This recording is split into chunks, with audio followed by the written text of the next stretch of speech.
Hello, everyone. Welcome. I see the room filling up. This is so exciting. A bunch of returning people. Very, very exciting. I'm going to give everybody about 3 minutes or so to get in and get all ready to go. So when Leni and I start talking, nothing is missed. I hope everyone is having a wonderful Valentine's Eve, if you will, on this 13th of February. Hope you're eating chocolates and all of that. Let's see here. Dontavius says, good evening. Good evening, Dontavius. Love it. Let's see here.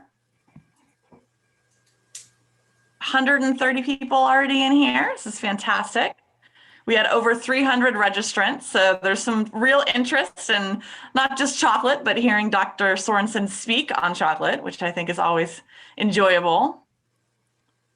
Look at all these names. I love it. I see some of my staff on here and my colleagues. This is absolutely wonderful. So exciting. Give everyone about 2 more minutes to get on here. And as you're looking here, I am featuring Stratford Hall's receipt book with these gigantic cocoa beans that look like a baked potato. So if you see me sort of reaching up and trying to eat them, you'll know that it's not a potato that I'm reaching for. It's an actual cocoa bean. Leni, of course, has a more sophisticated and professional background. I'm here floating around the table with cocoa beans and a receipt book.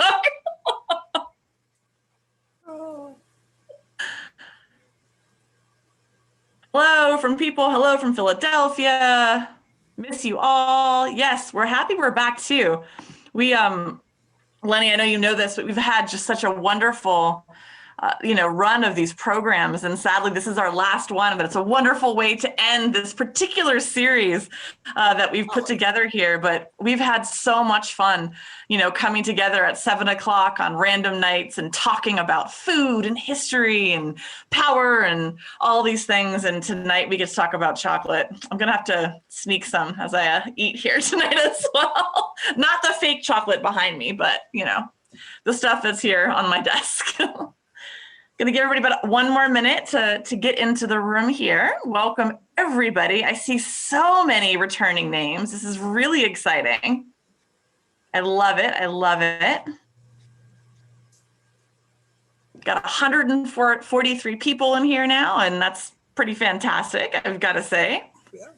Yeah, pretty good. So, just as we're waiting for the last minute, which just passed, Leni and I were really nervous about the ice storm that we both got hit with. So we're delighted to be here tonight. Okay, I'm going to go ahead and kick it off. It is 7:03. Welcome, everyone.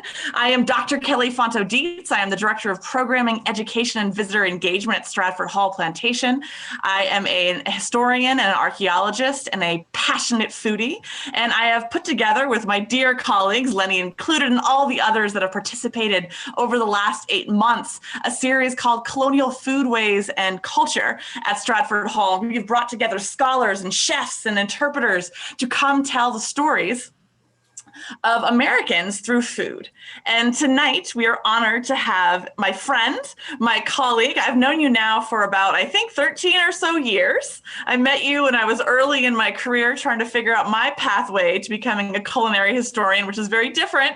But you were a great help to me, and I've always admired your work. And tonight we are going to be talking about chocolate in the colonial world, right? In the Atlantic world. And we're going to be talking about, Leni's going to be talking about the history of chocolate all the way from the Aztecs to the Lees at Stratford Hall, where Caesar, the enslaved chef in the 1770s, was one of 3 people in the colony making chocolate on site. So Stratford Hall itself has an incredibly rich connection with chocolate. And tonight's program is sponsored by our dear friends and partners, Wrigley, particularly from the Forrest E. Mars chocolate Junior Chocolate History Research Grant. Got it all out there. That grant has helped us produce this series of chocolate programs. I wrote an article, as well as we're curating an exhibit right now on the history of chocolate at Stratford. So welcome, Leni. It is an honor to have you here tonight. And I wanted to go ahead and sort of introduce how the night is going to go for everyone. So I'm blabbing. I'll be quiet here in a moment, and I'll give the microphone to Leni, to Dr. Sorensen. But Dr. Sorensen got her PhD at William & Mary, whoop, whoop. And she is a culinary historian. You're a lot of things. You're a chef. You've got a wonderful, website where you've been cooking through Mary Randolph's cookbook. She is a star in herself, and she's incredibly knowledgeable. You were also there in the very early days at Monticello, establishing that Foodways program there and really carrying the torch. And I appreciate that groundbreaking work that you did there and that you continue to do. And it was an honor to have you this week at Stratford in our massive kitchen, because it's pretty amazing. Yes. So anyways, tonight, I'm going to stop blabbing, I promise. Tonight, we are starting off with a very short and succinct and dynamic lecture with slides and all from Dr. Sorensen. We're then going to show you one of our videos. If you are a return viewer, or if you're a new person, I'll tell you now, we have these videos that we show that are a kind of demonstration of sorts. So Leni, Dr. Sorensen is going to give a lecture, and then we're going to watch a cooking demonstration, and then we're going to open it up for questions. And there are so many people tonight in this Zoom that I will be curating the questions, so I might not be able to get to every single one, but we will try to do our best to do that. So welcome, Leni. Thank you. Okay. Yes. Can I tell the joke first? Oh, please tell a joke. Let's do this. Okay. So there's the guy, and he works in this factory, and he falls in a vat, and he yells, "Fire, fire." And everybody comes running, and they climb up the stairs, and they look down, and they save him, and they say, "Well, why did you yell fire?" And he said, "Nobody would come if I yelled chocolate, chocolate." Okay, I've been telling you for a long time, and a lot of people don't think that's very funny. Little kids don't even get it. So it's just a favorite joke of mine. So I'm going to continue. Hey, everyone's entitled to their favorite jokes, and it has to do with chocolate. So what better way to and that's why start off your talk? So obviously chocolate is, so we need to go to our slides, because this is going to start us off on our Yep. Give me 1 second here. Okay. I'm going to be the mistress of the slides this evening. So give me a moment while I share my screen. Being slow, just give me a second here. There we go. Fantastic. All right, Leni, the stage is yours. So as you can see, we have three major groups. Well, the Aztecs, the Spanish, and us when it comes to thinking about chocolate. And as you see here are chocolate pods on a tree, and they're just absolutely gorgeous. And I can't tell you who took this lovely picture. I just stole it. So all these images, let me just thank in a general way all the people that contributed to this slideshow who didn't know that they did as I use these images. So we want to go to the slide 2. And I don't know, should I hit the slide button, or you want to hit the slide button? There you go. There we go. Thank you very much. Yep. So you see here the cocoa beans and the pods, and you see it open, and you see this fleshy kind of white substance around it. Obviously, the earliest people that discovered these growing were people that were very, very interested in the botanical world around them. They were fascinated by it. They were capable within it. They learned and used as the pharmacopoeia of the world, the botanical world around them. And if we go to slide 3, we can see where this first origin was. And it's in this large area that you see in the northern Amazon basin, the origin of so many of New World botanical and horticultural products. A lot of people apparently used it. They ate the white part and didn't necessarily use the beans. They evolved to a place where they began to use the beans. But you're looking at a long history of approximately 3,000 years ago at the least, of them beginning to be used and domesticated and traded and moved out of this area. You see these two arrows there, one is heading toward Colombia and the other is heading north to Venezuela. And those are two major routes that the cocoa bean made to leave the northern Amazon basin. Next slide. And where did these things arrive? Well, we have not only the cocoa bean itself has to arrive, so it can be these various cultures in these countries that you see now. They weren't necessarily countries then; they were large regional areas with many cultural groups that were trading and bartering and exchanging.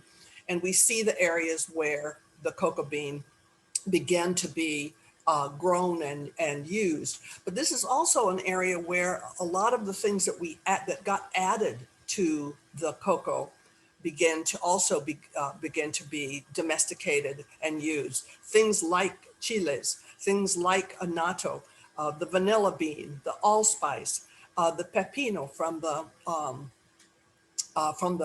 the squash. Those are all ingredients that begin to be added by various groups in various ways, in various amounts, to make the to make the chocolate have that rich and very complex flavor. It was always hard to make. You had to know how to ferment the beans. You had to know how to roast the beans, how to grind the beans, how to add flavor to it. And it was always, of course, a drink of the very elite, highest elite. Now, it wasn't just one person in a kitchen doing this thing. It would have been in very large centers, in kingships and great centers. There would have been scores of probably women grinding the cocoa and mixing the cocoa and making it so that every evening the king and his courtiers and the high officials could have something so elegant. The next slide. Here we see one of their own, one of those representations by certainly the Aztec people of serving chocolate. You see that center, the white vessel that the one man is holding. You see the chocolate kind of coming out of the top of it, and he's sharing it. And there, it was a very ritual. There were many rituals involved, but there's a lot of rituals involved with coffee, as you can imagine. So cocoa was no different. It was served in very formally in places. It had different kinds of flavors and tastes that went with it. But it was the beans themselves actually were monetized so that they had great value. They weren't just a foodstuff. They were themselves very valuable. The next slide.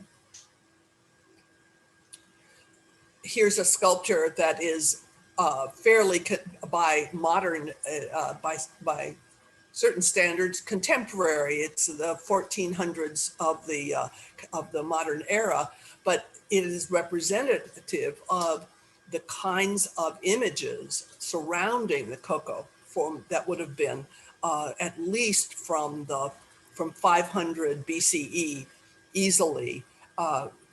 As images that indicated the importance of it and the value of it and its image in sculpture and art. Let's go to the next one.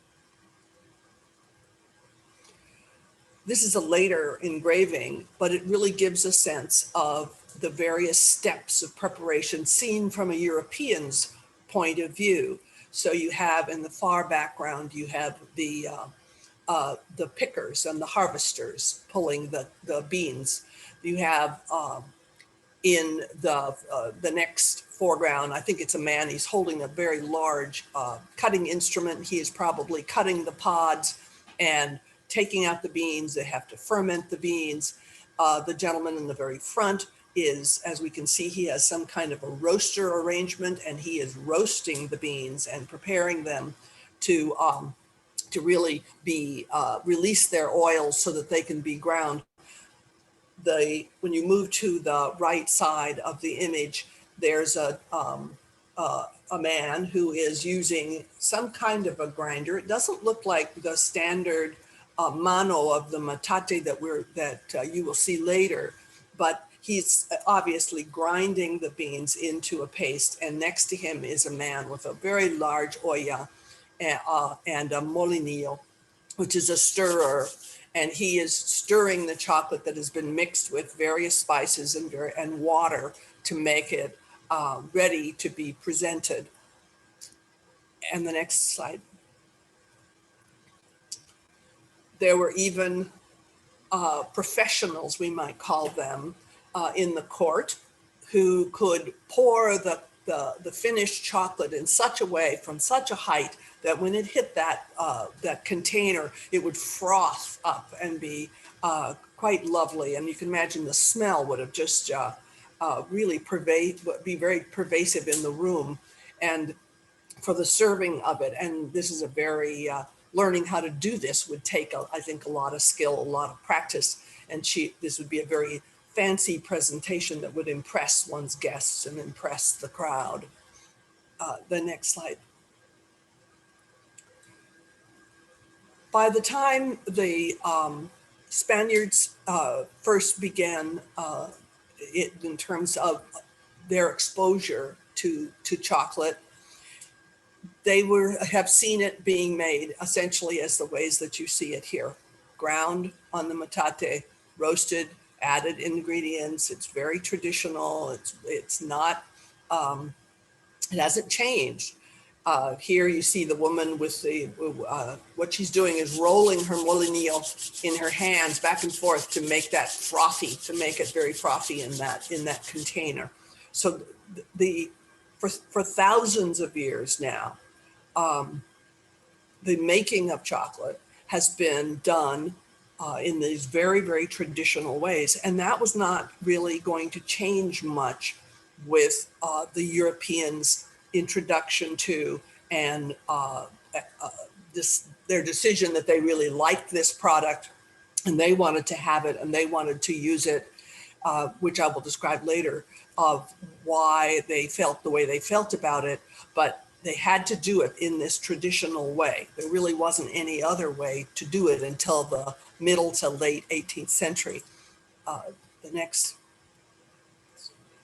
Now here you see, it's essentially the same equipment, only this, of course, is an assemblage in Colonial Williamsburg, but you would have seen this at Stratford Hall or other places where they were making chocolate. Because Europeans and these new Americans in the colonial era, or proto-Americans, really liked it and wanted to have it, there were obviously places in the Caribbean, I would imagine, parts of the west coast of Mexico where chocolate was being made in large volumes and being shipped. Some people made it themselves and others, they would have bought it ready, the paste ready to be made into a drink. And of course, chocolate was always a drink until very late in the 18th century, early 19th century. I think maybe even through the early part of the 19th century. A lovely drink, but a drink that really changed its character. It went from the very bitter and not very sweet Aztec Mesoamerican style with its chiles and its vanilla bean and its allspice and its very I equate it to kind of like very black coffee, very rich black coffee with no sweeteners in it, but other kinds of spices. It would that's a very rough equivalency, but that's kind of what it seems to me. The Spaniards and other Europeans, but particularly the Spaniards, discovered, oh, let's add some sugar. And with sugar, chocolate really changed. It changed not just because they dropped many of the New World spices and additions to it, but they began to use European and Old World spices to fill in that gap. So you had cinnamon and nutmeg and anise and orange peel, and of course that sugar that made the chocolate have a very different taste, flavor profile, and it made for many kinds of decisions. They had to decide, is chocolate safe for women to drink? Is chocolate an aphrodisiac? Is chocolate good? It's safe for children to drink. Is it a medicine? Is it just a leisure thing? And this was in a world in which coffee was very new. Tea had not been, I believe, was just beginning to become known in the European world. So chocolate joins the whole range of drinks that are brand new and really people are feeling very excited by, because those are just amazing new flavors that they've never had. On the last slide. And here we see, chocolate in its elite form in Europe. You see a lovely cup and saucer and a servant and obviously a very elite, a genteel woman being presented her chocolate, which we can imagine was probably quite sweet, may have had some milk in it as well. Just the addition of that would have made it very a comfortable drink, is what chocolate actually became, instead of this very dark, serious, ritual, kingly, elite drink that had been known by the Mesoamericans and the Amazonians before that as this very potent kind of drink. It's now become genteel. And then we're going to go and make some chocolate, and you'll begin to see why those processes and how those processes were done. Thank you, Leni. Okay. All right, now I get to share my screen again. Let's see here, make sure everything.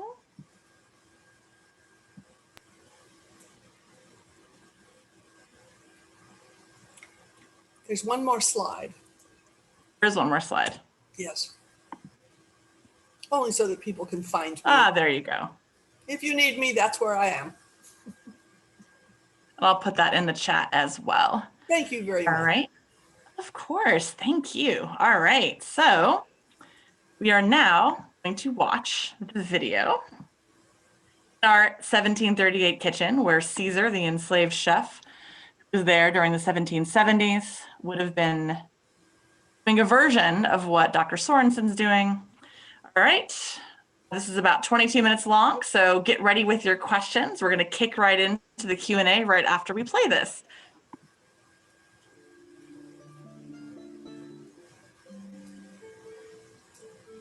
Make sure your volume's up.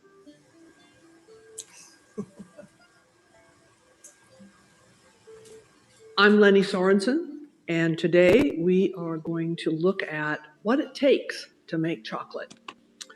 And to make chocolate, we want to go back to the very distant past, but one of the things that we want to look at is the records of what everybody thought what the Europeans thought when they first encountered this miraculous, addicting, mysterious foodstuff. And so the Aztecs, they drank their chocolate really dark and really bitter and very strangely flavored compared to what Europeans were used to. And so when we read in the Florentine Codex from 1590, not that long after the Europeans encountered chocolate, we're warned because chocolate is this strange and mysterious ingredient. Nobody knows quite, is it an aphrodisiac? Does it cure disease? Does it make you crazy? What happens? And so the monk, Bernardino de Sagahun, he says, green cacao makes one drunk, takes effect on one, makes one dizzy, confuses one, makes one sick, deranges one. When an ordinary amount is drunk, it gladdens one, refreshes one, consoles one, invigorates one. And thus it is said, I take cacao, I wet my lips, I refresh myself. Now, actually, that seems pretty ambivalent to me between whether it makes you really crazy or it really is actually something that makes you feel really good. And since we tend in the modern world to think that chocolate makes everything perfect and wonderful, that's the tack that we're going to take. And so let's look at what goes into and what did go into the making of chocolate. You have first the actual chocolate nibs. They had to ferment the beans and crush them and go through various processes, which are part of another part of this story. But once they had that ready to go, then this ancient technology, the same thing used to make masa for tortillas and masa for tamales, was the metate and the mano. And you had to literally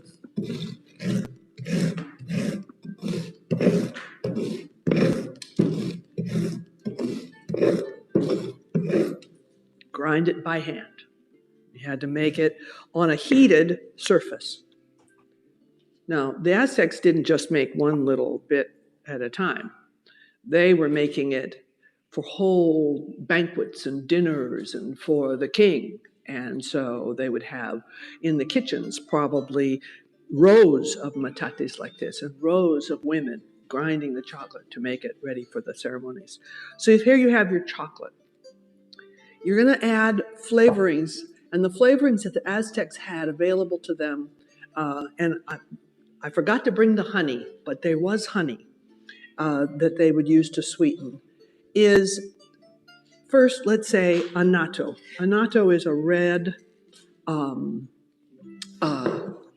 herb that comes from from Brazil, and it was used as a because of its coloring. When you mash it up, it makes things red, and so you can make drinks, you can make paint, face paint. It helps keep the mosquitoes away, it said, but it's very decorative. They even use it to paint pottery, and it's used in the chocolate making to add a nice rich color. So we're going to add the annatto, which was part of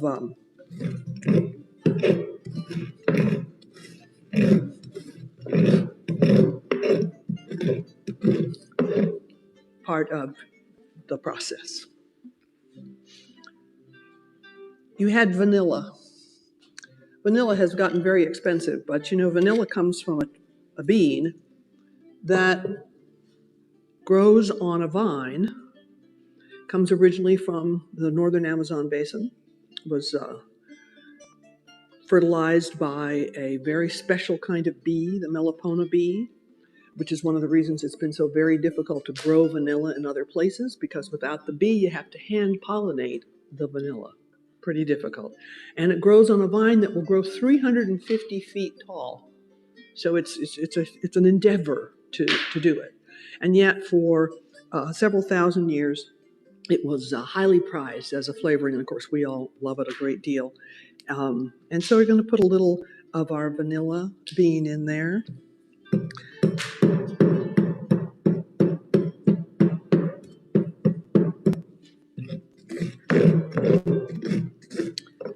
As you can see, the place where the chocolate was being made would have been a very noisy place, very hot, full of hot areas where these spices could be warmed first, and the metates would be warmed, and everybody was hot and working at it. So we've got our vanilla, we have our annatto, and we're going to add next our allspice. And allspice comes from the Caribbean islands as well. And they called it allspice. This is a European name, of course. Allspice because it seemed to resemble the flavor of many of the spices that the Europeans were looking for.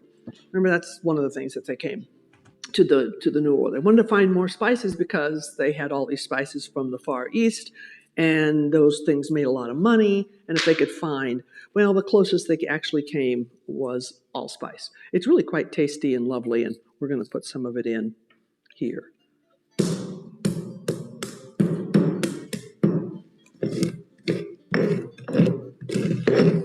Now, as almost anybody who has ever eaten any food from south of the American border knows, the chili is an extremely important part of the diet of for thousands of years in Mesoamerica and South America.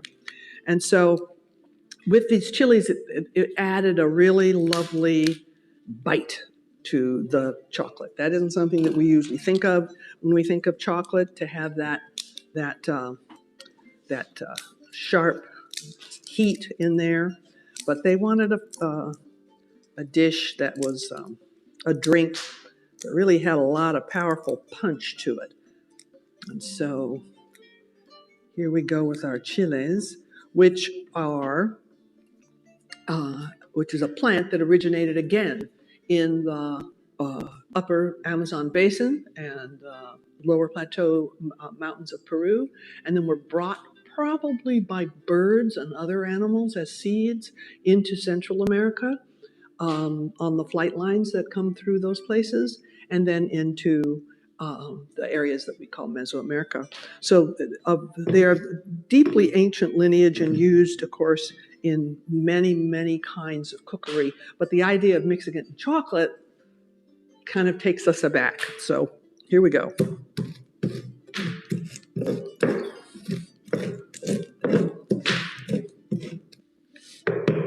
I just wish you could smell what is already coming from here. This mixture of the spices and the chocolate nibs. I'm going to add a little bit more of that.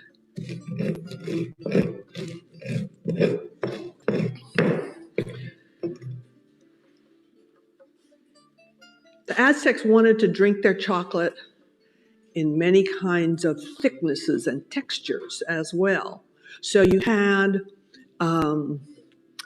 there was a Mexican drink called atole, which is made from very, very finely ground of the very softest of cornmeals, mixed with water into a drink. Well, they also would mix that with their chocolate drink to make a kind of a thick textured drink.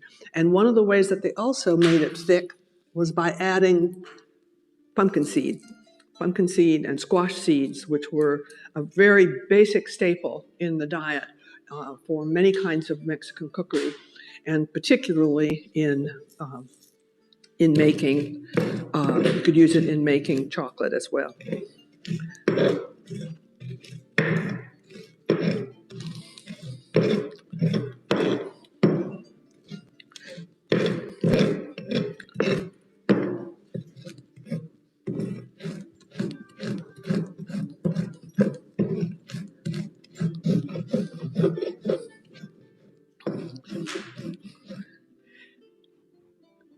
When it was ready, when it was smooth, when it was ready to mix with the water, then it would be mixed with water and cooked in a vessel to make it very hot, and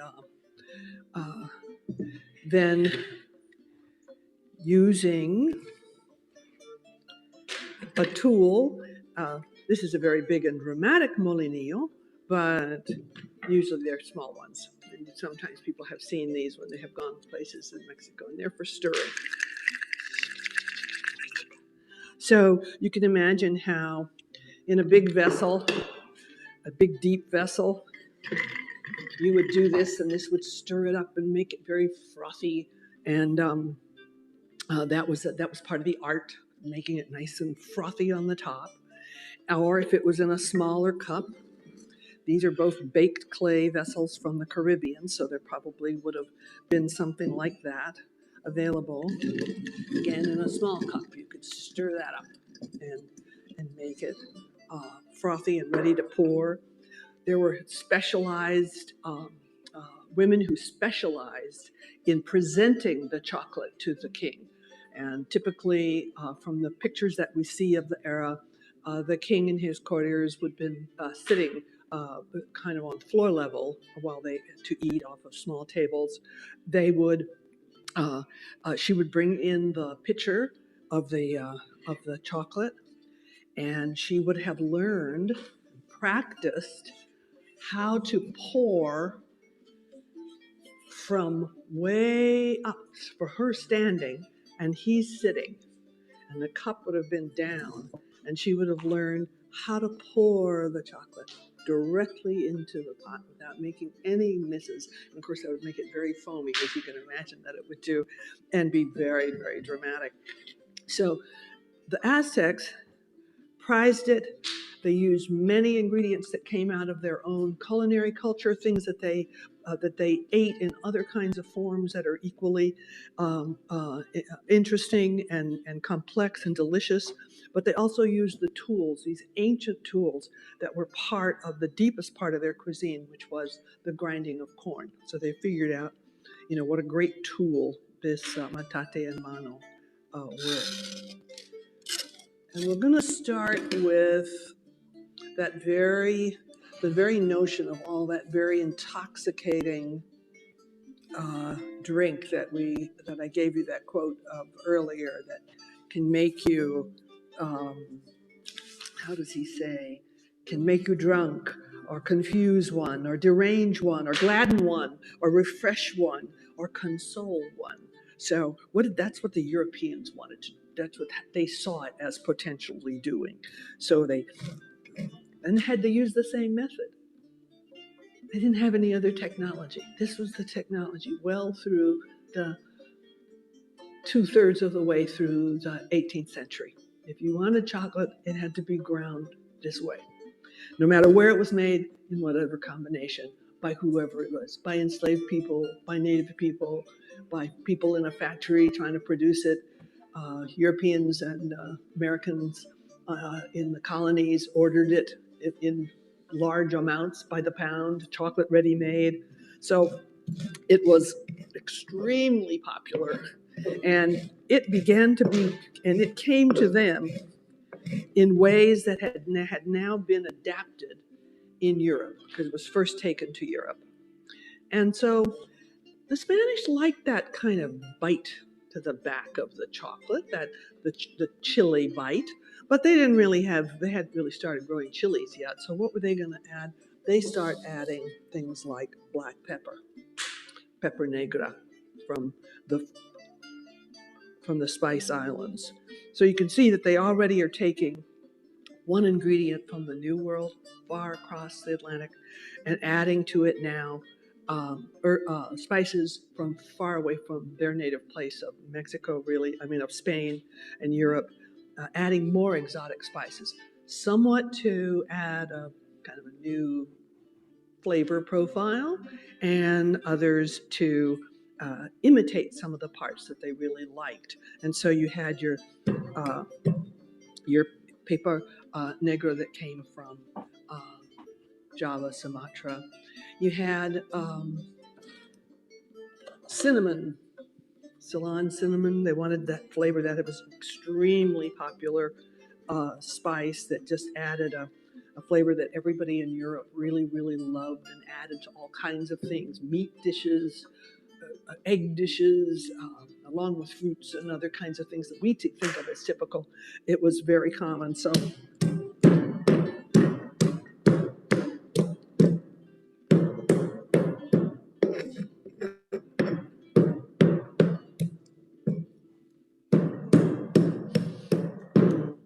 again, the fragrance is already starting to really come.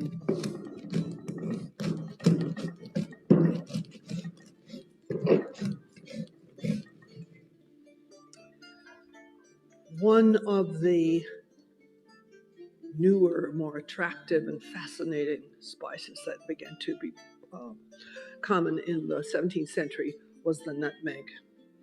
And it came from the Moluccas. It was the only place it grew. There's only one other place in the New World that it grows, and that's Grenada. It's a difficult tree to to cultivate out of its native climatic needs, but we all love it. It seems to be one of the more popular of the spices, and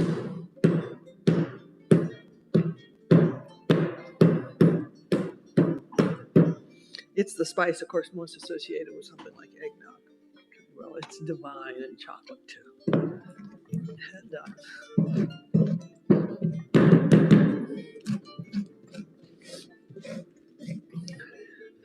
so you can see they're adding punches of flavor that begin to replicate what they tasted when they were first introduced to chocolate in Mexico. But they wanted something else, partly because they had debates about, is chocolate safe for women to drink? If it's an aphrodisiac, maybe not. Could the ill drink it? Is it too powerful for people? Does it upset the humors, the four humors? Is that a problem? Is it, how do we want to present this? Is it a medicine? People were always looking for medicines because there were a lot of illnesses, and they always tried to see first with almost any new botanical, is this a medicine? Because that was so important. Once they discovered it wasn't a medicine, and that it probably wasn't really an aphrodisiac, and it really didn't make you crazy, well then maybe women can drink it too. Wouldn't that be nice? And what do we think of when we think of women's drinks? Is sugar, which of course by the middle of the 16th century was beginning to be very, very commonly available from not only the New World slave plantations, but had been available for easily 100 years in the Mediterranean basin as refined sugar. So to make everything sweet, well, they didn't use that melipona pollinated honeys. They used sugar. And that's what we're going to add. Make it sweet.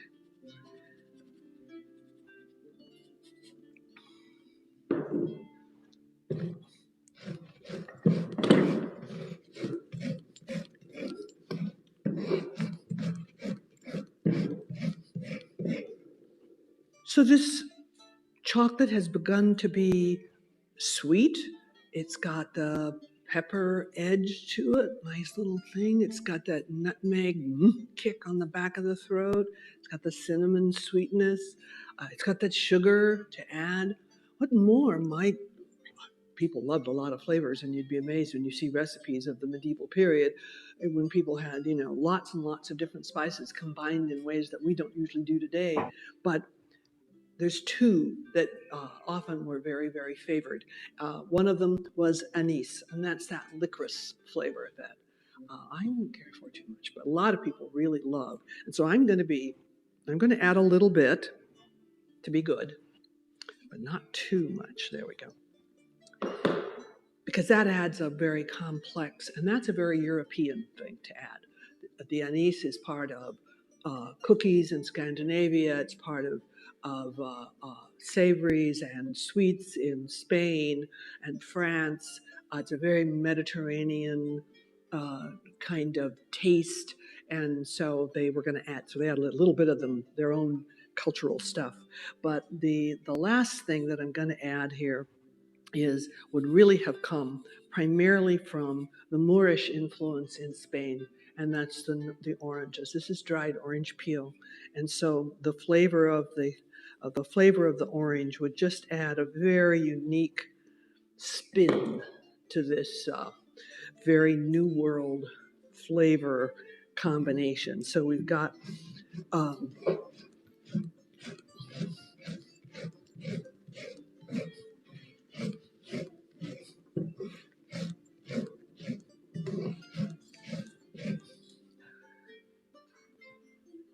we have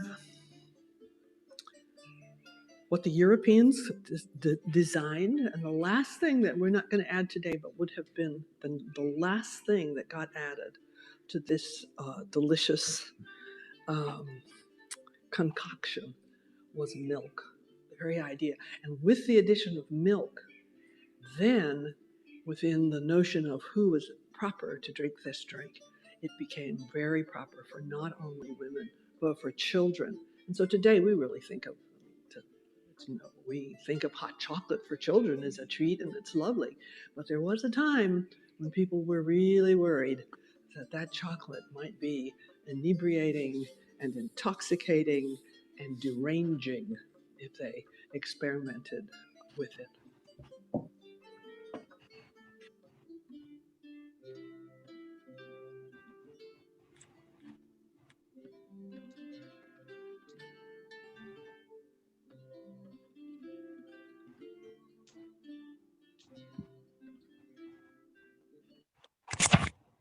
Ha! Now Wow. I want to eat chocolate. Yeah, you and I want to eat chocolate. Bravo. So I broke down. I still have some of the Mars American Heritage chocolate bars, which are fantastic. I'm going to have to send some of these to you, Leni, and maybe some of you who ask good questions, but this stuff is phenomenal. And it really reflects that colonial sort of European flavor. This one's the dark chocolate, which is the only kind of chocolate I'm willing to eat. It's right? actually the only kind of chocolate. Yeah, I feel the same way. And it's got orange, vanilla, and cinnamon. It's fantastic. So thank you, Leni. I have to say, before we open it up for Q&A, I got to be in that kitchen. I got to smell the beautiful smells that were coming out. Every time you sprinkled in another ingredient, it just took it to another level, right? The Aztec one was so incredibly bold and rich. That pepper, those pepitas, I mean, everything was just this beautiful, round, strong flavor. And like you said, I think you're like, people that like black coffee, like that version. I'm definitely of that profile. However, Leni, your European mix, it was a totally different beast. I mean, it was phenomenal. Which one is your favorite? Well, I think I like the European one because it goes well with milk. If I was going to have that. I hate to say this because it just sounds so, I'm not much of a chocolate eater.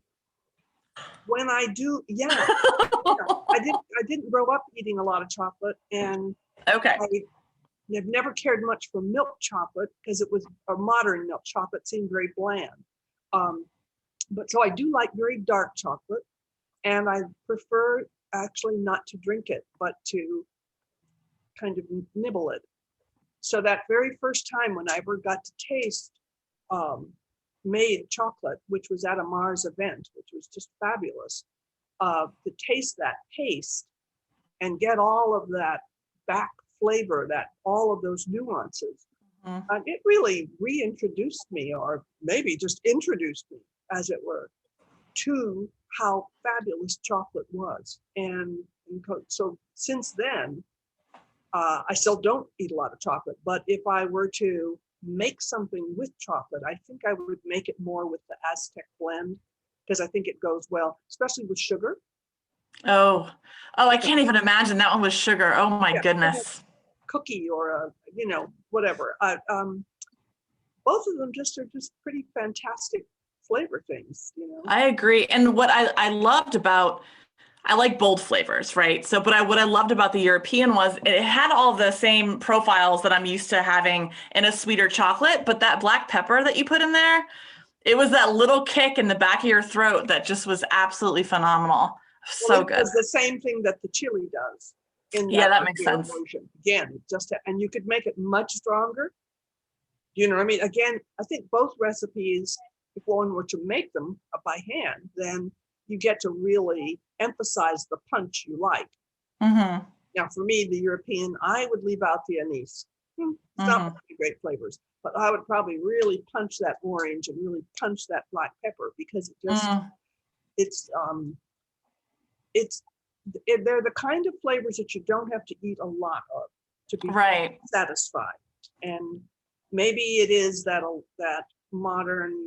more modern versions or commercial versions. You need to feel satisfied. You have to eat a lot of it. Right. And of course, now there's all of these wonderful handcrafted chocolatiers that are out there and experimenting and doing, and they're making some, I think, quite phenomenal mixtures. And I mean, I would never have thought of chocolate and bacon, to tell you the truth. As Yeah. much, I love bacon. You know what I mean? I feel like, it's like there's always some new thing, right? Like I feel like bacon is sort of thrown on everything now. I mean, I'm not going to argue with that. I love pig, but bring on the swine and the chocolate. We'll eat it. That's a combo. You can't beat it, I know, right? Oh, yeah, absolutely. Oh, it's fantastic. All right, we've got a ton of questions, so let's get in here.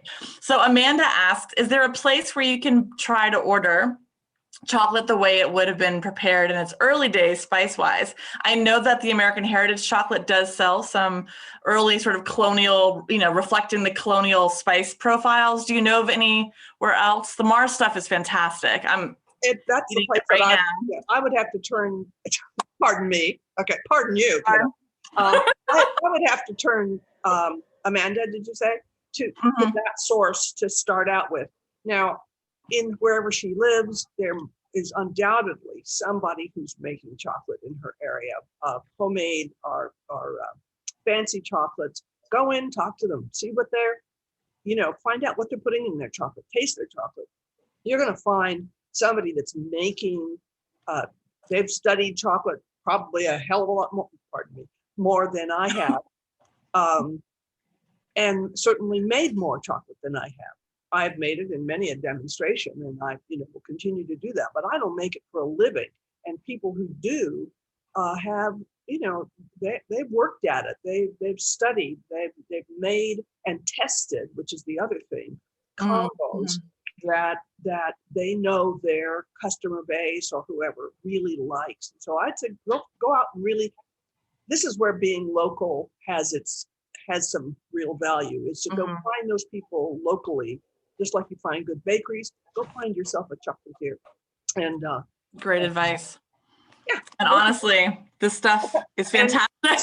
And start I'm shoveling it in my mouth right now. It's really beautiful. Right. Awesome. Thank you. Cynthia Miller, one of our regulars. Welcome back, Cynthia. We've missed you. When did it become regular to create recipes using chocolate? Great question. Say that again. I'm sorry. When did it become de rigueur to create recipes using chocolate? So when did chocolate kind of make its way into like biscuits and cakes and those kinds of things? Oh, I think of that as a real, at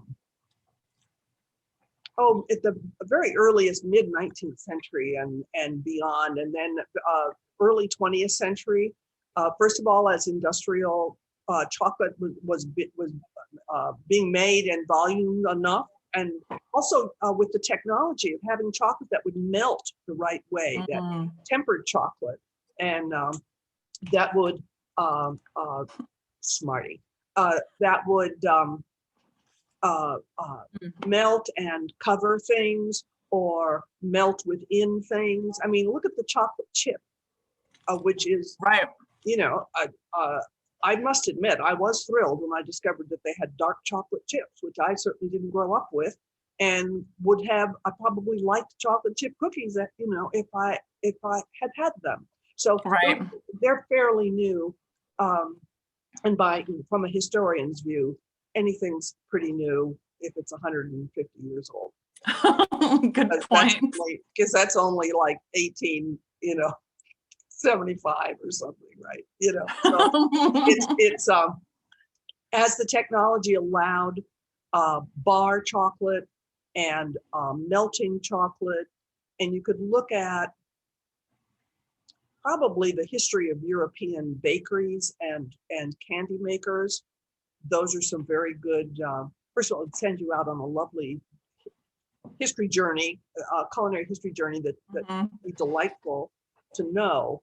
But those, again, usually with wealthy people, elite people, people who could afford to buy these things, to buy this baked goods or others with this ingredient. So it isn't until you get into the 20th century when the prices for much of this stuff really drops dramatically. And a home cook, a middle class home cook, could afford to buy cocoa powder. Or even the invention of the candy bar, right? Being able to go in and... Yeah, you've got the candy bar. But then you have really good cocoa powder that can be used in cakes and to make hot chocolate with cocoa powder, which is how I learned to make hot chocolate. And then you can make it. I guess that has always been pretty. You can make it pretty dark and bitter, not bitter really, but strong flavored, compared to say more commercial packets, that you rip off the top and you pour a little bit of that in some hot milk. And I think of that as more for children. Do you see what I mean? It's been formulated to be not too strongly flavored and it mixes well. It's easy compared to taking cocoa, which doesn't mix with liquids really well, and you've got to do the process, and you have to do that.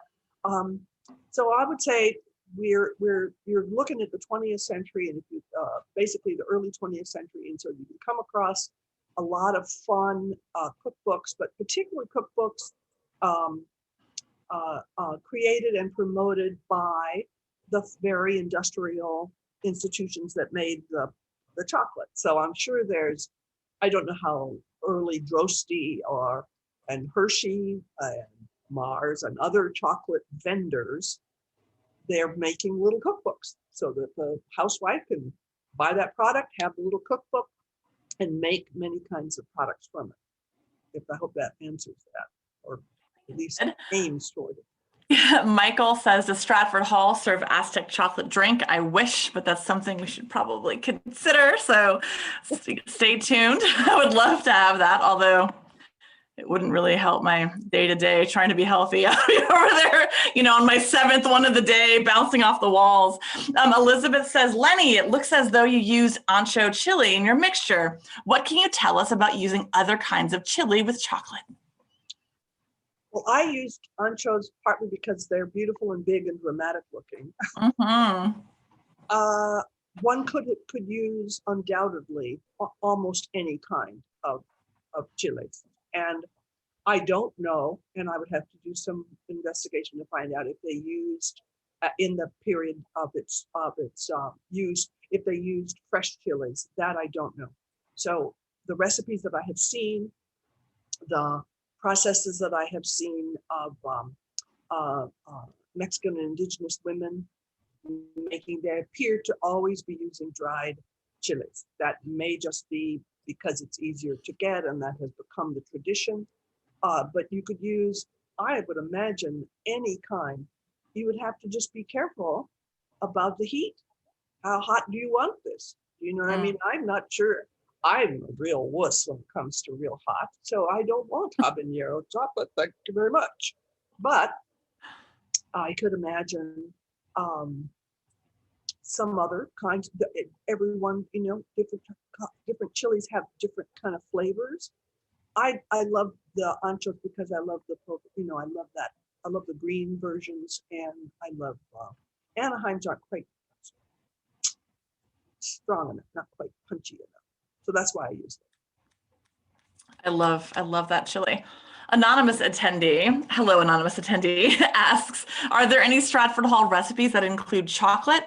Not that I know of, but we do have some contemporary cookbooks that have some chocolate recipes, chocolate biscuits and things. And, we're hoping to do more of these chocolate programs in the future. And, we'll be cooking them up in that kitchen. So thank you for asking that.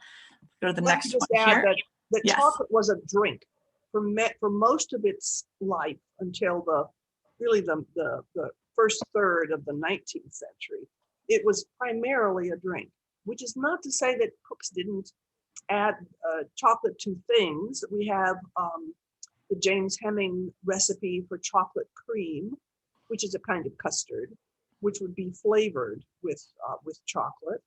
You have Mary Randolph has a couple of recipes that use chocolate, but it's not the common thing to bake with it or to do it other than as a drink. That's its primary use. Michael asks, did frothing affect flavor or was it just for presentation?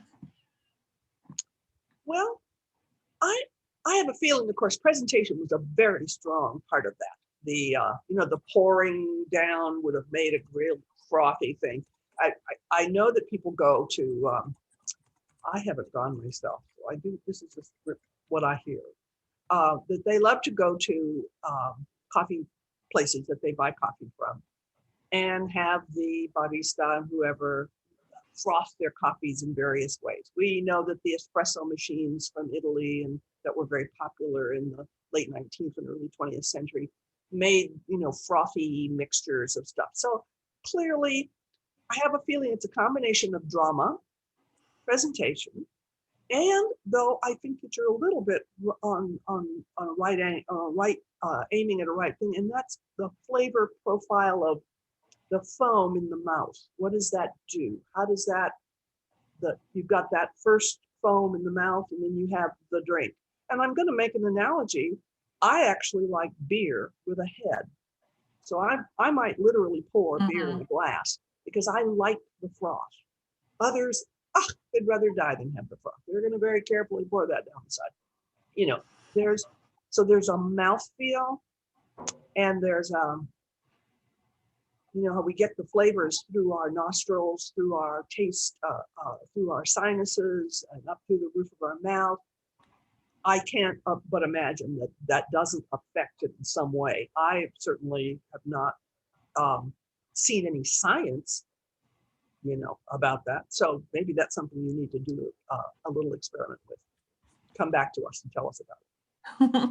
Sounds like a good experiment for us to do sometime too, Well, Leni. there's that. Yeah.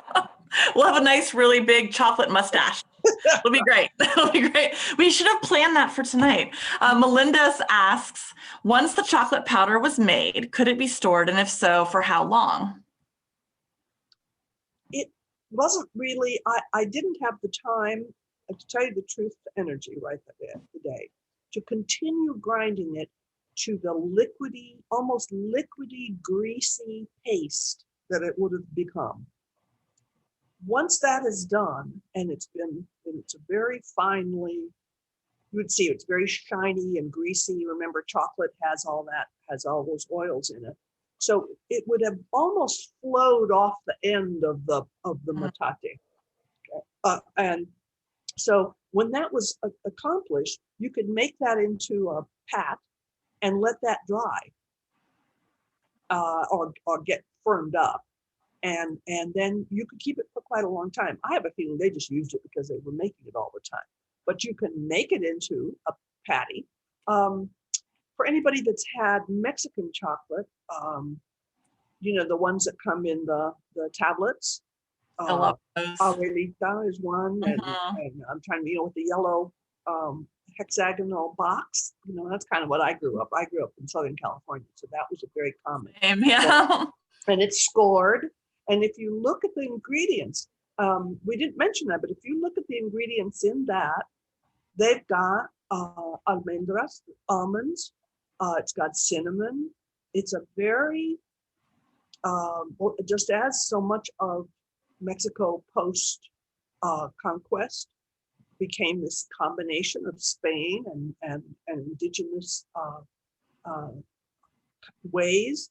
It has that. It's got these spices and it's got this cocoa and it's got these almonds in it to give it it gives it a beautiful texture, really lovely kind of flavor that replaces the pepino.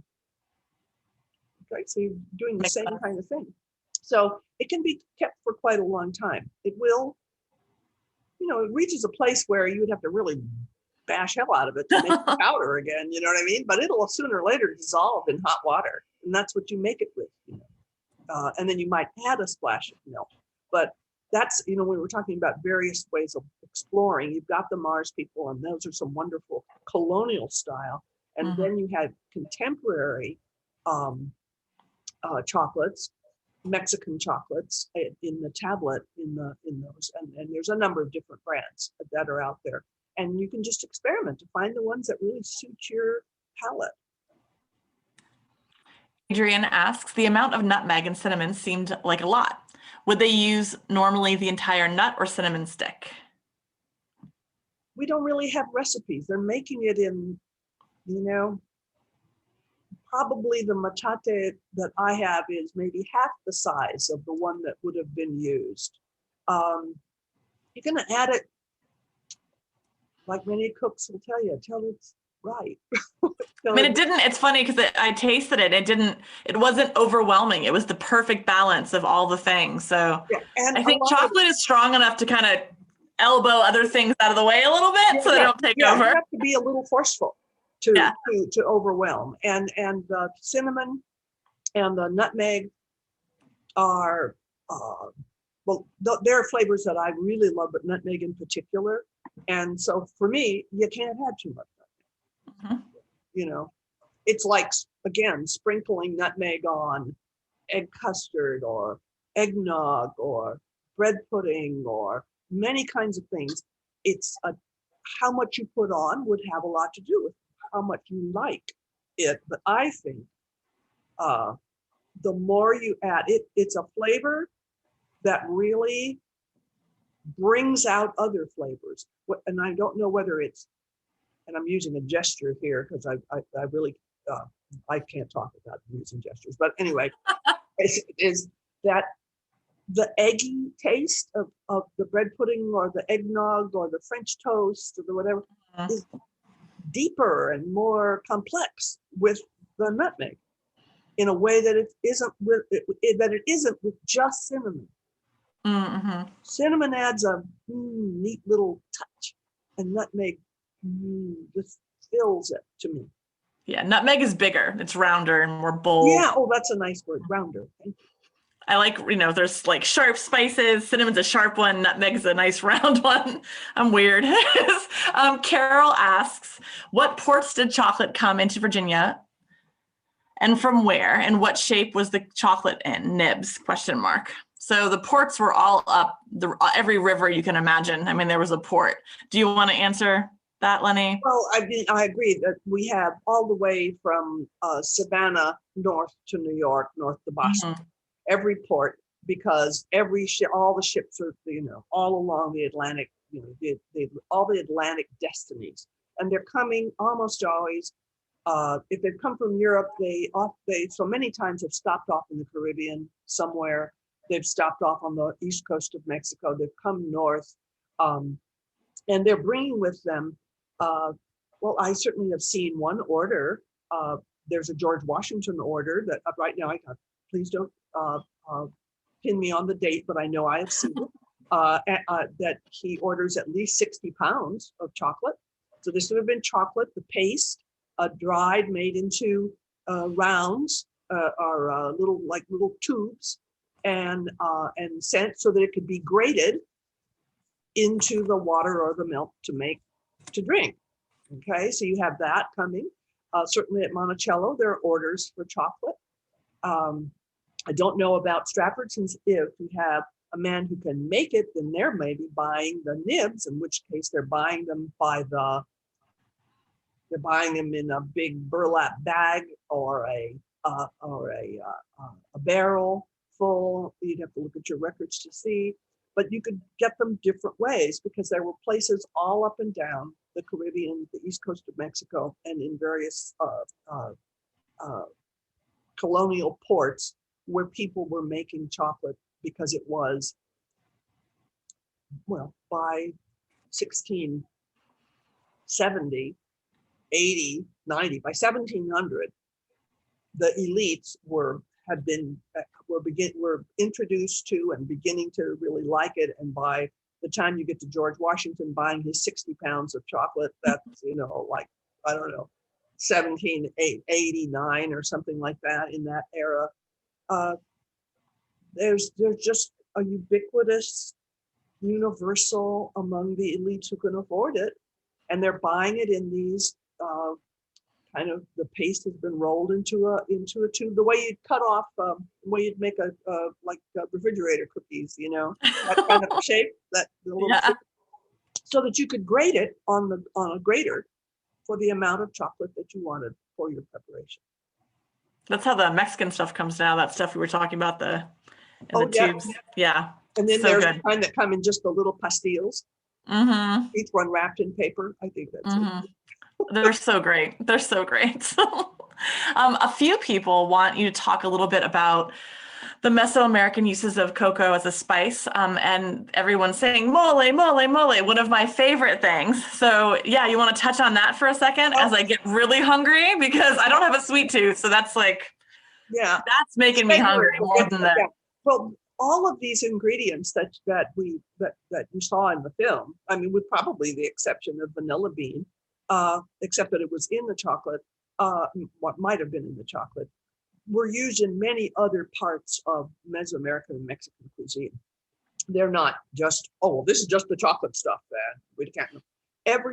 All of these things are used to make other kinds of ingredients. And the mole, which of course is this deep sauce of different kinds of chiles that have been roasted and ground, with the addition, again, you could probably, if you looked in Diana Kennedy, you could probably find, who knows, I bet you can find 20 different moles that she lists.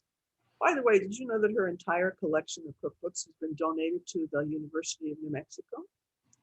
Wow. So her entire, her library, we might say. So it's one of the great things that's there, that's in our archive. That's a wonderful thing. I haven't been there yet to see it. I would love to. But sounds really cool. Books, and I see these many recipes for many different kinds of mole. So it's not just that dark kind of, but many times, of course, they're going to slap some of that chocolate in there because it's just going to blend that. It marries flavors. It's not, when I make it, when I do a class and we make it, I always add a little, just because it's nice to know that we've added some of our chocolate to the mole made. But I don't gather that it's enough to really say, oh, there's chocolate in there. It's that the way you add Worcestershire sauce or another sauce that just fills in the flavor that you didn't even know you didn't have it until you had this other thing that said, oh, and that, so you have a mole, and it could be chiles, and it could be then your tomatillos, and maybe some tomato, and maybe just all kinds of things that you could combine to make a mole, because there's green moles and there's red moles and there's but that the use of chocolate, which I think we just find it so unusual, the notion of putting chocolate in something that we think of as so savory. It's so striking to us. I don't know if that was necessarily that all moles had to have chocolate in them. I think some moles did. Way of putting it. Maria says, in Dining with the Washingtons, Chef Sheeb, talks about Martha Washington asking for chocolate in cakes or the shells. Can you please explain what these products might have been? Chocolate in cakes or shells? I'm thinking that, well, of course, cakes would have been small cookie-like or muffin-like things, it seems to me. Shells, the way she's using it, of course, Mary Thompson would be the exact person I wish she was here so I could ask her that myself. Might mean pie shells, something made with a chocolate flavor that could be put in a pie shell like a tart. Is that maybe what it is? There are some, there's the Carr and Hess Martha Washington cookbook.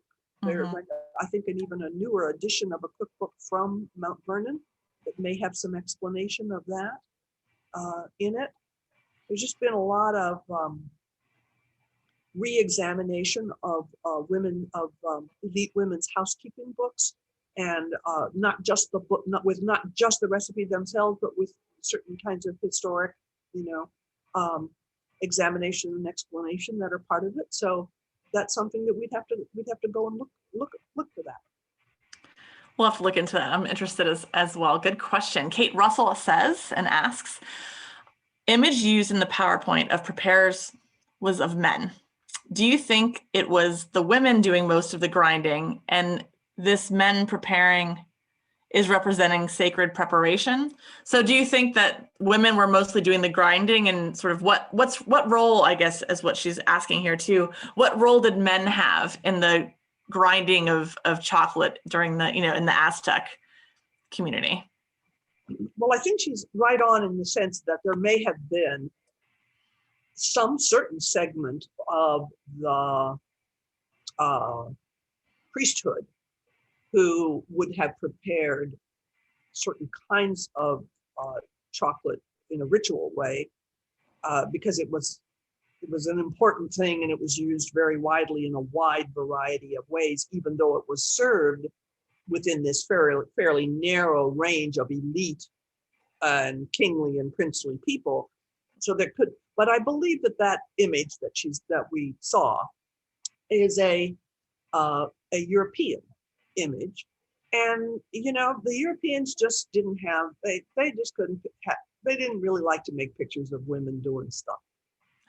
You'd think that the whole world was just, so that when they got ready to make that image, the image of men in headdresses and with all of their feathers and all that stuff, it's not terribly authentic, I don't think, in regards to the clothing. Remember, a lot of images that we see that come out of the European of the 16th century and early 17th century images of the New World are drawn by people who never came here.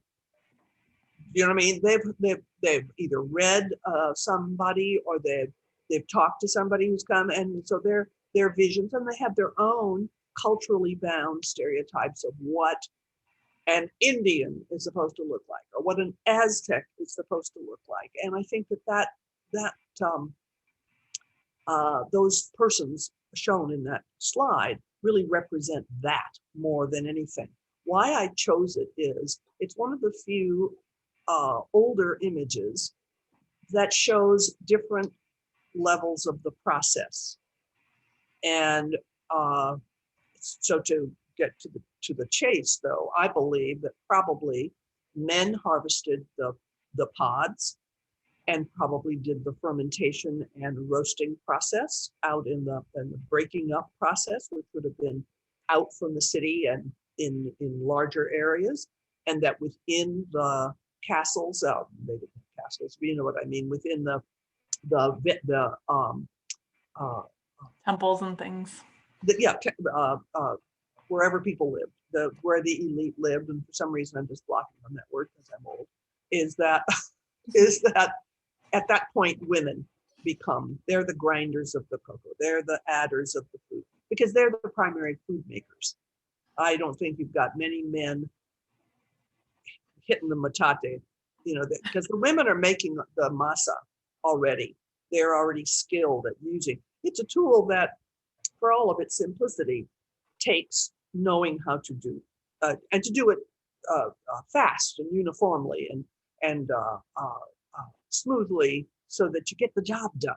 You know what I mean? It's they're not doing it for demonstration. They're doing it because they got to have an output every day of a certain amount, and many of them may have been enslaved, even within the Mesoamerican culture. There were slaves, and so I think when we look at kitchens, as we often do, until we get to some of these really highfalutin European kitchens that had mostly males working in them, most cooking and that kind of stuff of the scut work, which is was done by women. Let's see here. George Bray asks, have you ever heard of adding alcohol drinks to chocolate in the 18th century, like port? No, but I think I'll try some the minute I know, I was thinking, yeah. I mean, I love a piece of chocolate with port. I certainly. Why not make a mulled wine with chocolate? Yeah, I think if you had good port, or even Madeira, would make a nice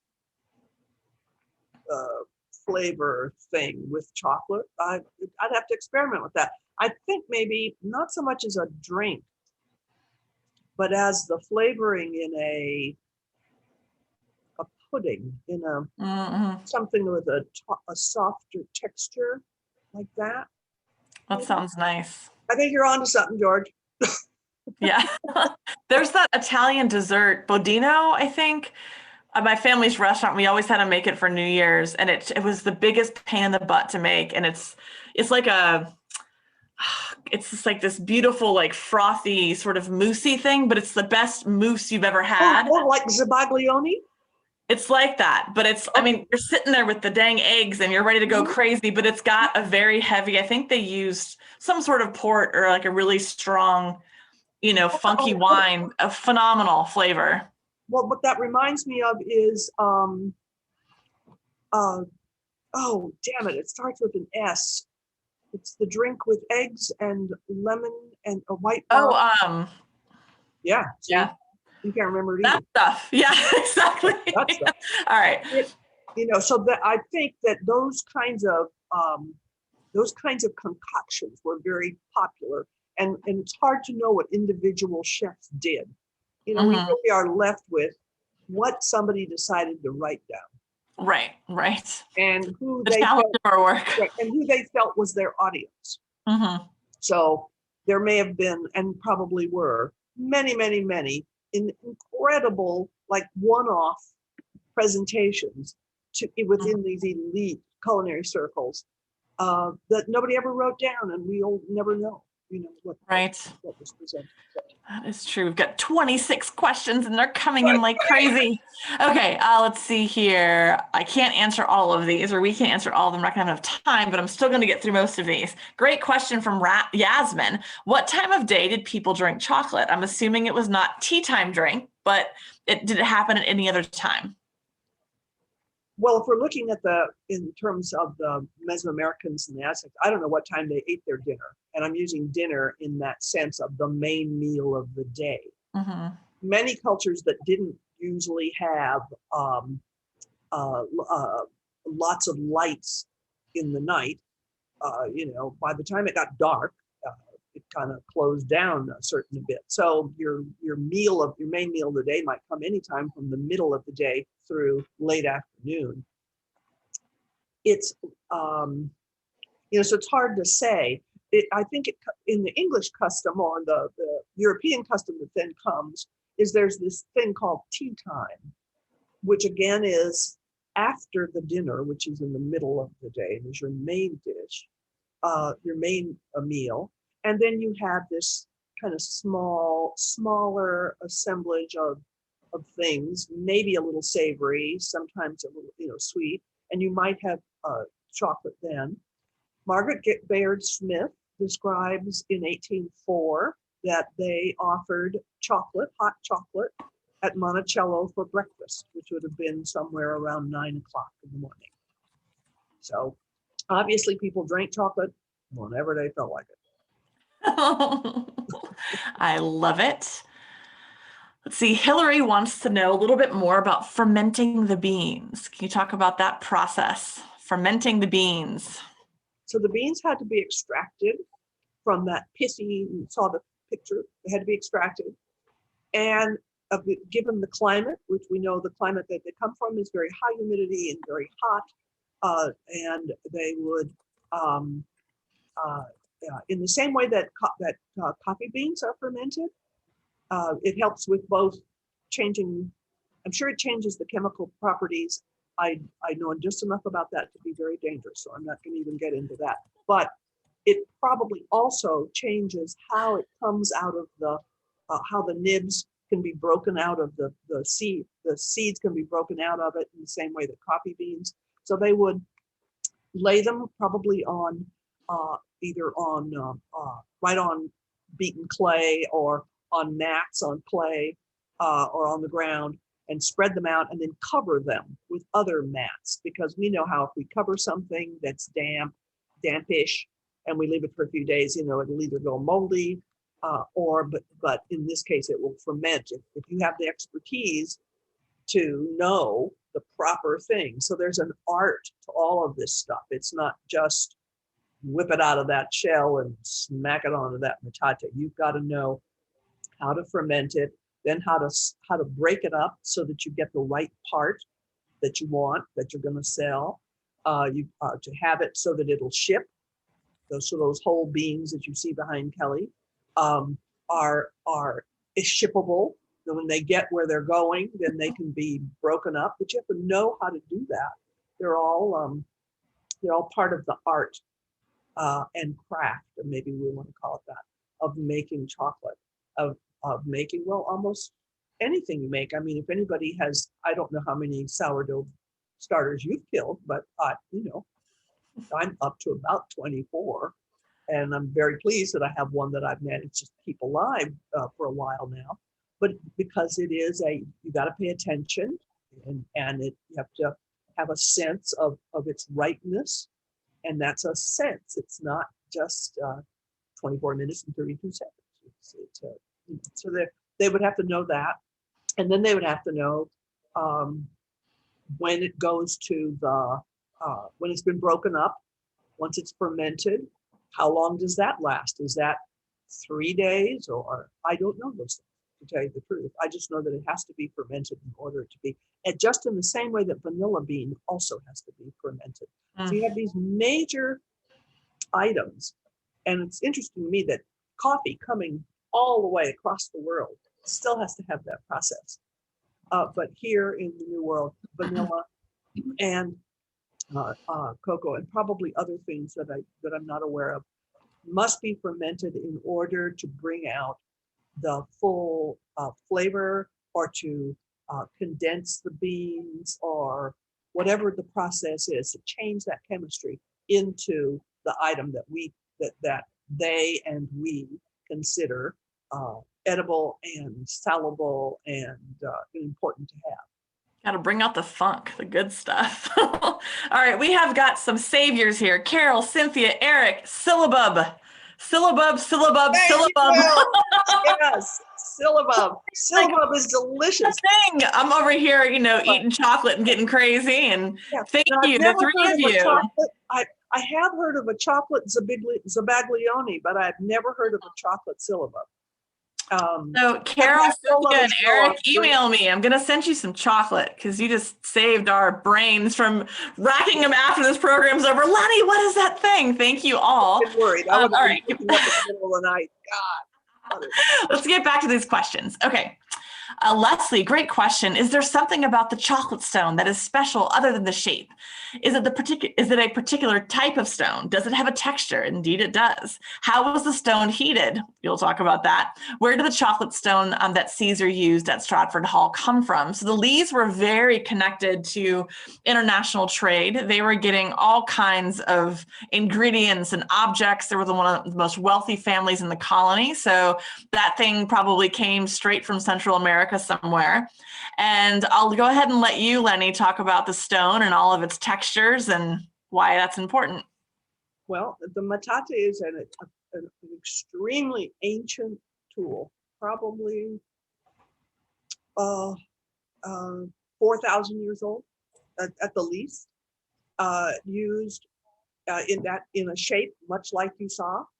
Hasn't changed much in shape. It's just changed in some cases in size. I see you munching on all that chocolate. You think I'm going to send you some too, Leni. Back to the topic at hand. So these are lava stone, granite. I'm going to show my geologic ignorance here, but it's a very rough stone. It is really heavy. Very heavy. Oh my goodness. And you grind it in that shape so that you're starting the back end, the end toward the person is the high end, and the goes slopes down so that the finished product kind of runs off the bottom end of it. As a metate for corn, for making masa, it isn't used over heat. It's just used, and you start with corn, and you can go and go and go and go until you have masa. But for the chocolate, it's used over a heat source, and that's to make that stone nice and warm, which we can say right pleasantly during this ice storm, and I can feel real comfortable. But in a 90-degree tropical zone with 90% humidity, it must have been hell. But you still want the metate overheat because that helps melt that chocolate, helps to, when you grind it, to really make that paste. Now, in that Stratford kitchen, we do have to admit that when we did this, it was colder than hell in there. And we had a fireplace going, but that was only enough to kind of vaguely warm the back of my back. And the rest of the room was very chilly. So there was, and I had a sterno underneath it, which I typically use. And even that, because the room was so very cold, was not enough. It was just slightly warm. So you want to have a nice warm, not hot, not so hot you can't hold the grinder, but warm, quite warm, so that as you grind that and you break it, it breaks apart, and it really breaks the oils out of the chocolate and mixes it to make that paste, and it really makes a paste. So whether it's a Colonial kitchen in Colonial Williamsburg or Stratford, when that chimney was going all the time, as it would have been with fires all the way across it 24/7, 365, that kitchen would have been hot all the time. So that it was warm enough to do that in there. That's what you need. But this ancient tool is, they're made in Mexico. Still, people use them, people buy them, even though so many people buy their masa already ground. There are still traditional groups that grind their own, and of course they're sold often as lovely, kitchen stuff for all of us crazy people who think we want to do a little bit of this and that. And we do, and I have two of them, and I make masa with one, and I make chocolate with the other, because they're the traditional nature of it, the women's work nature of it, the kind of hooking into, oh, okay, so this is what that was like. This is what this does. This is why this tastes that way or has this texture. From my interests are to try to explore that. I don't do it all the time by any means, but these tools are available. I will tell you, you will pay shipping that will drive you mad because they're very, very heavy. But if you have somebody that's driving to Mexico, get them to bring you one, in their car. Yeah, Jewel says that metate stones are volcanic. So there you go. There's your answer. Thank you. Yes.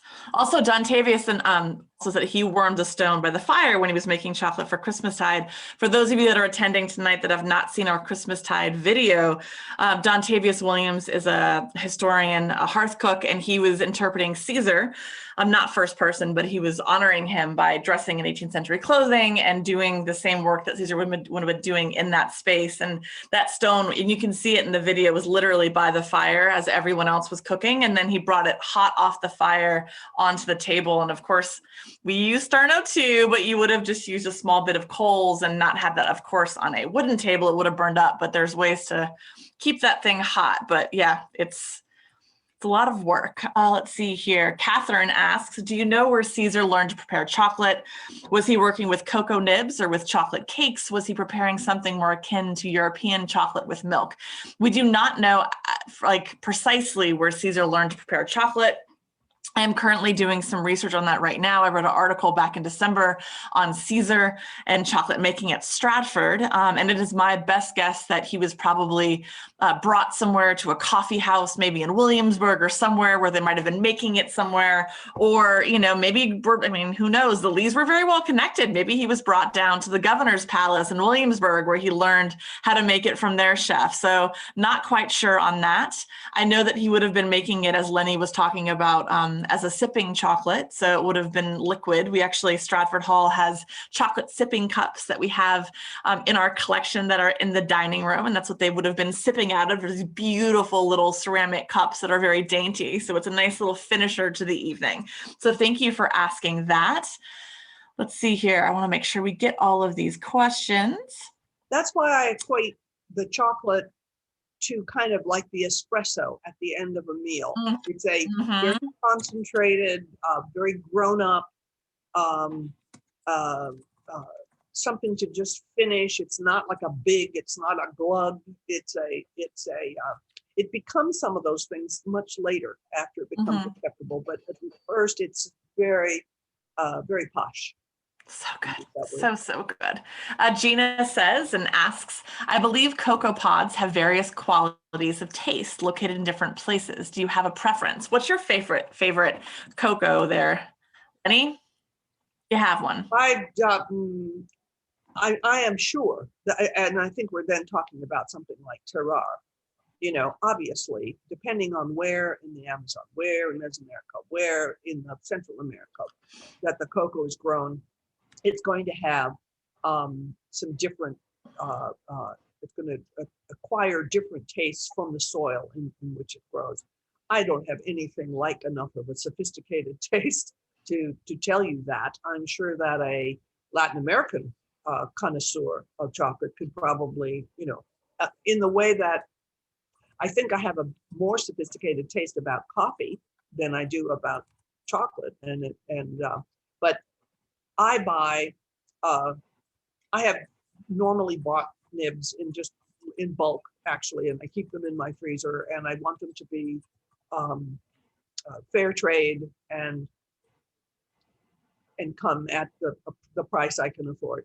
You know, I mean, I have not been picky about it, but those are my kind of my two restrictions. But I know that there must be different flavors, and if you had the wonderful opportunity to go to a place like Costa Rica and Honduras and other places, every place you go, the traditional chocolate makers would, I'm sure, be handing you something that tasted just that much different from where it was grown. All right, that was our last question. There was a bunch of happy people and those kinds of things, and people thanking us for doing this program. And I just want to thank you, Leni. I always enjoy talking to you, talking about food, tasting things, you know, sort of doing our own weird nerd history, you know, foodie thing that we typically do. Do you have any last questions or anything? Oh, wait, sorry. What was the comment? If cocoa is also found in Africa, then perhaps Caesar got it through tradition. Thanks, fascinating program. Thanks, Kelly. Okay, there's a bunch of praise. Thank you all. We're going to wrap those questions up and not get distracted here. But any closing comments before I close this thing out and a huge thank you to Mars? Happy Valentine's Day. Oh, that's right, Valentine's Day. For taking the time to come and be with us this evening. I hope that whatever the rest of your evening is wonderful and pleasant and full of chocolate. Mine's definitely full of chocolate. So I want to give another shout out and thank you to Mars Wrigley for supplying us with a grant. Thank you. Yes. Oh, and please thank the filmmaker whose name I cannot remember, but Justin Fornell and Ray. Yeah, wonderful. Justin's been a speaker in this series as well, and he's also a filmmaker, and he's always on board to help us make things right and get these stories out there. So thank you, Leni. It's wonderful to see you on here, and thank you all for zooming in. This is the last of the series, and it's breaking my heart a little bit. This started back in August. We are wrapping it up now with Dr. Sorensen, and just, I guess, stay tuned for whatever we end up doing next. I absolutely plan on doing more Foodways programs. Yes, Leni. I understand that this program is to be rebroadcast through the Oxford Food Symposium. Oh, fantastic. So in case you know people who did not get a chance to be with us this evening, apparently there will be some opportunity. So we want as many people to know about what you're doing, certainly, Kelly, and to be part of what is really kind of a global look at foodstuffs. So it'll be fun. Wonderful. This is just the beginning. Yeah, thanks everybody. Have a great night and happy Valentine's Day, and go buy some American Heritage chocolate. Yes. Good night.